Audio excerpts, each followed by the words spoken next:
We cannot change anything unless we accept it. Condemnation does not liberate, it oppresses. Everything that irritates us about others can lead us to an understanding of ourselves. Have you ever walked into a room and immediately scanned for cues? Who's judging? Who's safe? Who do I need to impress? You smile, you shrink, you shift. But deep down, you feel it. You're tired of bending, tired of pretending. So why do you keep doing it? Why does approval feel like survival? Carl Jung once said, "The privilege of a lifetime is to become who you truly are. But becoming that person often requires unlearning everything you were taught about what makes you lovable. It requires peeling away layers of who you were told to be, so you can finally meet who you are." We're taught to seek validation before we even know the word.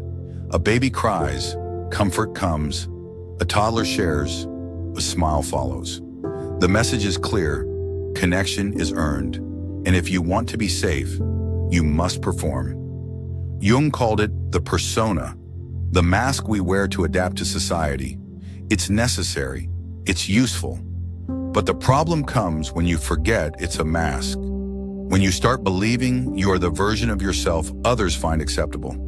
You learn which parts of you win praise, and which parts get punished. So you tuck those parts away, you laugh a little softer, you love a little quieter, you want a little less. Until one day you can't tell the difference between your truth and your performance. This isn't just social strategy. This is soul-level erasure.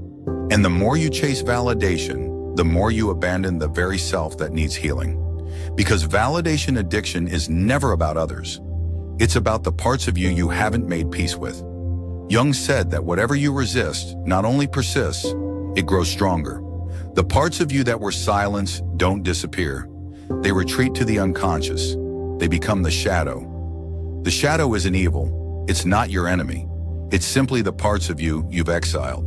The anger you suppress, the neediness you shame, the vulnerability you hide. And the more you push them down, the louder they whisper. They whisper through overthinking, through anxiety, through shame, through relationships that mirror your wounds instead of your worth. Because the shadow doesn't vanish, it waits for you to stop running, for you to come home. So let's ask something scary. Who were you before you were told who to be?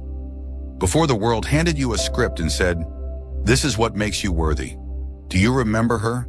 The girl who laughed without checking if it was too loud? You don't need to become someone new. You need to remember someone old. The self, what Jung called the totality of who you are. Not just the parts that please others, but also the parts that scare you, that embarrass you, that beg to be loved anyway. This journey is about integration, about saying, you don't have to be perfect to be seen. You just have to be whole. You just have to stop amputating your truth for the comfort of others. Let's get practical. When you feel that itch, the need to be liked, pause, ask, what part of me is seeking validation right now? Is it the inner child who felt invisible? The teen who learned love was conditional? Naming the wound is the first step to healing it. Next, reclaim your triggers. If someone ignoring you sends you spiraling, ask why. What story is being activated? What memory is being relived in that moment? Because most of our adult pain is childhood pain in costume. You're not needy, you're not too much, you're just still waiting for a part of you to be heard. And until you give yourself that validation, you'll keep chasing it from others, even if they have no idea how to give it. Here's the irony. When you finally stop seeking approval, you become magnetic. Not because you've changed, but because you're finally real. And people crave real more than perfect.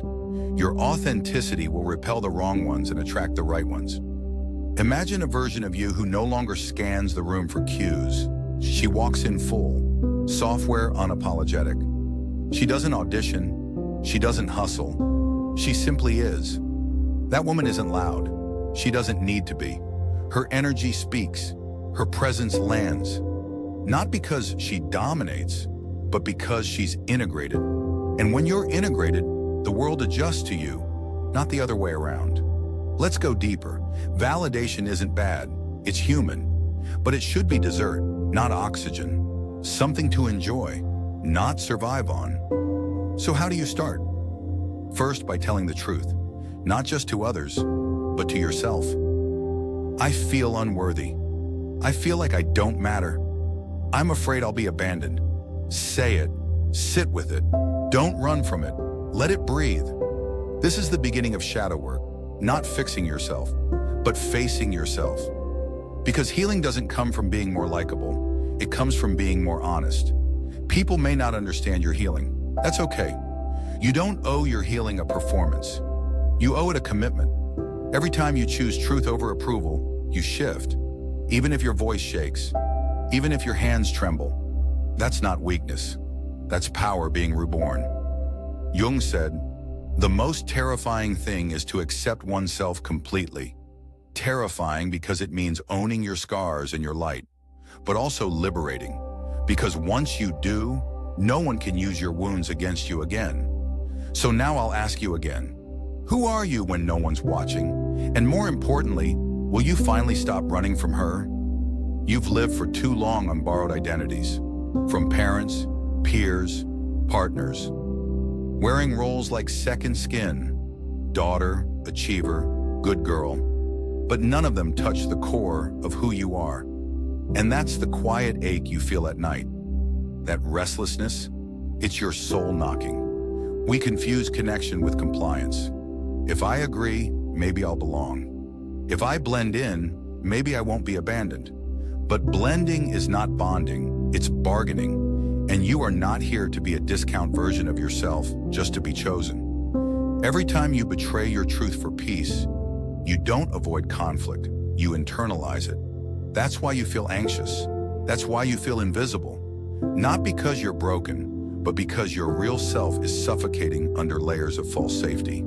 Jung believed that wholeness is not achieved by cutting off parts of yourself, but by integration.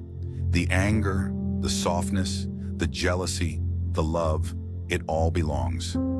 You are not meant to be palatable. You are meant to be whole. So here's the shift. Stop asking, do they like me? Start asking, do I like me when I'm with them? That single question could save you years of self-abandonment, because the goal isn't to be liked, it's to be real. Think back to a moment where you dimmed your truth to fit in, where you laughed at a joke that hurt, stayed silent when your soul screamed. What would have happened if you had chosen yourself instead? That is your work now, to reclaim the moments you abandoned yourself and write a new ending. One where your voice isn't shaky, one where your number is enough, one where worth isn't a currency to be earned, but your birthright. There's a part of you that already knows all this, the voice you've ignored, the gut feeling you've drowned out. It's been there, waiting, patient, fierce, and when you finally choose her, your life will change. You don't need to burn bridges. You just need to stop crossing ones that lead away from yourself. Some people will call you difficult, cold, even selfish. Let them. That's not your burden. Your only job is to be honest. Healing is messy. It's not linear. Some days you'll shrink again. That's okay. Notice it. Don't shame it. Compassion is not the reward of healing. It's the path, especially for the parts of you that still seek approval. Here's a paradox. The less you need to be seen, the more visible you become. Not because you shout louder, but because your energy becomes clearer. People feel safe around someone who is safe within themselves. This is the self Jung talked about. Not a perfect self, not a healed self, but an integrated self. Where your light and shadow don't compete, they coexist. Where you don't need to be understood to be at peace. Let this be your mantra. I do not exist to be liked. I exist to be real. And from that realness, love, respect, alignment, they will come. Not because you performed, but because you stopped. When Jung explored the unconscious, he wasn't just chasing mystery, he was chasing liberation. Because the moment you make the unconscious conscious, you get your power back, and validation becomes optional. This doesn't mean you'll never want praise again. We're human. We crave warmth. But the difference now?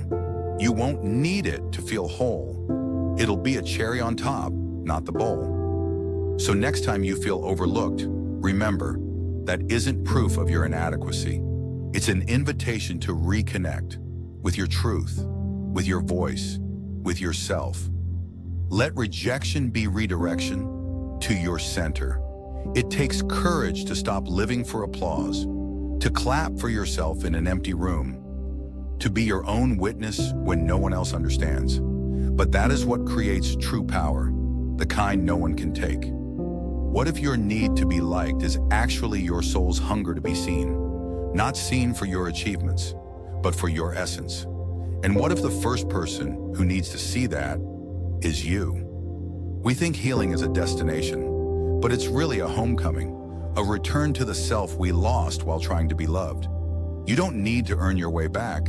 You just need to say, I'm ready. Ready to stop performing, ready to stop pleasing, ready to be messy, honest, human, ready to be real, fully, finally, because wholeness isn't found in perfection, it's found in presence.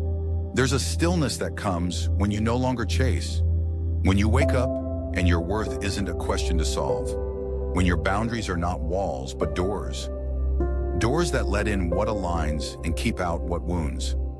That is the gift of individuation, of becoming who you were before the world told you otherwise. Not a better you, not a shinier you, a truer you. And in that truth, you stop asking, am I enough? Because you finally feel it, deeply, unshakably. Yes, this work is sacred, and you are not alone. Every soul on this path has felt what you feel, but they kept going. They kept choosing truth over comfort, and so will you. You'll fall back into old patterns. That's okay. You'll crave approval again. That's okay. Just remember who you are now, the one who sees, the one who pauses, the one who returns.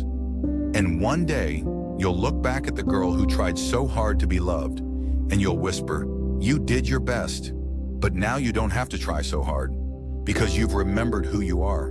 You are not someone's mirror. You are your own masterpiece. Not everyone will see your worth, and they don't need to, because now you do, and that changes everything. So breathe, drop the mask, soften your shoulders. You're not here to impress. You're here to express. That is your liberation. That is your gift. That is your truth. And if you ever forget again, come back to this. The self you've exiled is still there, whole, waiting.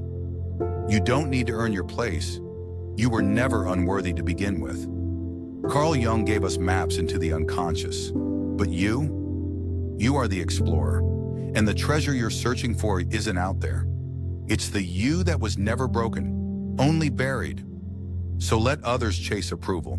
Let them polish their masks. You'll keep becoming, not for them, but for the girl inside who waited so long to be chosen by you. This is what it means to heal, not to be perfect, but to be whole, to choose authenticity even when it's lonely, to be your own validation every single day. Now close your eyes, breathe into your belly, feel the weight of pretending fall off your shoulders. Feel your real self rise. She doesn't need applause, she doesn't need permission. She just needs space, and now finally you're giving it to her. This is not the end, it's the beginning of choosing yourself over and over, no matter who stays, no matter who goes, because now you remember, you are not here to be validated.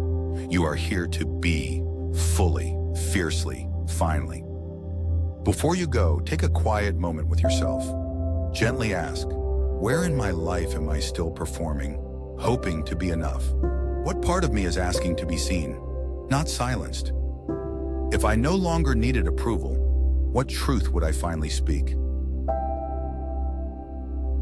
You don't have to share perfectly, just honestly. If one question stirred something in you, I invite you to share it in the comments. Or simply write, I'm ready to come home to myself. This isn't just a video, it's a beginning. And beginnings don't need to be loud, they just need to be real.